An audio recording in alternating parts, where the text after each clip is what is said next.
Hello दोस्तों, स्वागत है आपका जनरल स्टडीज नाउ के यूट्यूब चैनल पर। देखते हैं आज का पहला सवाल। ऑपरेशन ग्रीन हंट किस समस्या से निपटने के लिए चलाया गया था? आपके ऑप्शन हैं आतंकवाद, उग्रवाद, नक्सलवाद या फिर साइबर अपराध। तो इस प्रश्न का सही उत्तर विकल्प सी, नक्सलवाद। ऑपरेशन ग्रीन हंट नवंबर 2009 में रेड कॉरिडोर के 5 राज्यों में शुरू हुआ था। यह नक्सलवादियों के खिलाफ अर्धसैनिक बलों और राज्य बलों द्वारा किया गया एक सैन्य अभियान था, अतः विकल्प सी सही है। अगला प्रश्न है, सज्जनगढ़ जैविक उद्यान किस राज्य में स्थित है?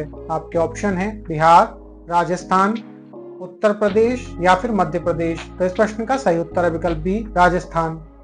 सज्जनगढ़ वन्यजीव अभयारण्य राजस्थान राज्य के उदयपुर में स्थित है। यह चीतल, तेंदुआ, नीलगाय, सियार, जंगली सुअर, लकड़बग्गा और सांभर के लिए प्रसिद्ध है। यह वर्ष 1884 में निर्मित सज्जनगढ़ पैलेस का एक हिस्सा है। इस महल का नाम मेवाड़ राजवंश के शासकों में से एक महाराणा सज्जन सिंह के नाम पर रखा गया है, अतः विकल्प भी सही है। केंद्रीय चिड़ियाघर प्राधिकरण का गठन किस वर्ष हुआ था? 1990, 1992, 1995 या फिर 2000। तो इस प्रश्न का सही उत्तर विकल्प बी, 1992। केंद्रीय चिड़ियाघर प्राधिकरण भारत सरकार का एक निकाय है जो चिड़ियाघरों की देखरेख के लिए जिम्मेदार है। यह विश्व चिड़ियाघर और एक्वेरियम संघ का एक संबद्ध सदस्य है। केंद्रीय चिड़ियाघर प्राधिकरण का गठन वर्ष 1992 में वन्यजीव संरक्षण अधिनियम 1972 के तहत किया गया था, अतः विकल्प भी सही है।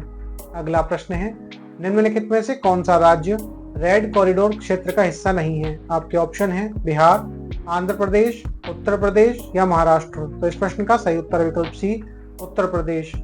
रेड कॉरिडोर भारत के मध्य, पूर्वी और दक्षिणी हिस्सों का वह क्षेत्र है जो गंभीर नक्सलवाद, माओवादी विद्रोह का अनुभव करता है। इसमें छत्तीसगढ़, झारखंड, ओडिशा, बिहार, पश्चिम बंगाल, आंध्र प्रदेश, तेलंगाना, महाराष्ट्र, मध्य प्रदेश और केरल राज्य शामिल हैं, अतः विकल्प सी सही है।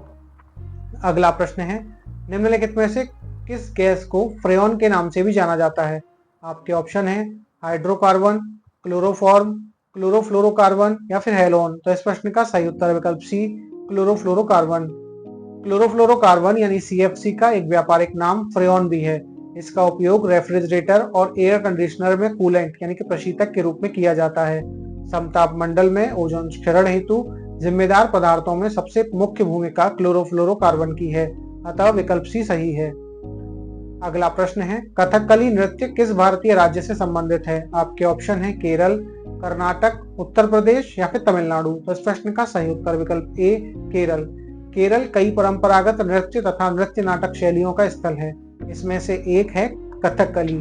कथकली का उदय 17वीं शताब्दी में त्रावणकोर, वर्तमान केरल में हुआ था। इस कला रूप को प्रारंभ में मंदिर परिषद में प्रदर्शित किया जाता था, बाद में इसने शाही दरबारों में लोकप्रियता हासिल की। कथकली ऋषि भरत द्वारा लिखित प्राचीन ग्रंथ नाट्य शास्त्र पर आधारित है, अतः विकल्प ए सही है।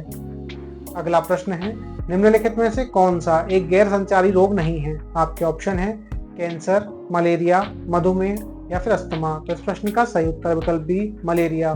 गैर संचारी रोग यानी कि नॉन कम्युनिकेबल डिजीज, NCD वह चिकित्सीय स्थिति या रोग हैं जो संक्रामक कारकों के कारण नहीं फैलती हैं।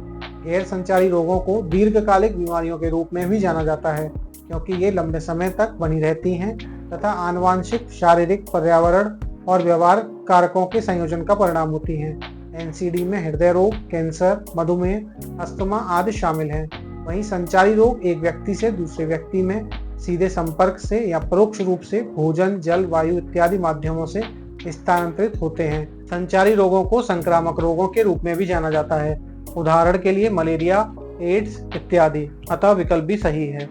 अंतिम प्रश्न है, हड़प्पा सभ्यता की सामाजिक संरचना क्या थी? आपके ऑप्शन है एक कठोर जाति व्यवस्था, एक वर्गहीन समाज, जाति पर आधारित समाज या फिर सामाजिक गतिशीलता वाला समाज। तो इस प्रश्न का सही उत्तर विकल्प डी, सामाजिक गतिशीलता वाला समाज। हड़प्पा सभ्यता की सामाजिक संरचना पूर्णतया ज्ञात नहीं है। हालांकि ऐसा माना जाता है कि हड़प्पा संस्कृति में सामाजिक गतिशीलता थी, जहां लोग अपने व्यवसाय और धन के आधार पर सामाजिक व्यवस्था क्रम को उच्च या निम्न कर सकते थे, अतः विकल्प डी सही है। तो दोस्तों, आज के इस एपिसोड में इतना ही। मिलते हैं अगले एपिसोड में, तब तक के लिए धन्यवाद।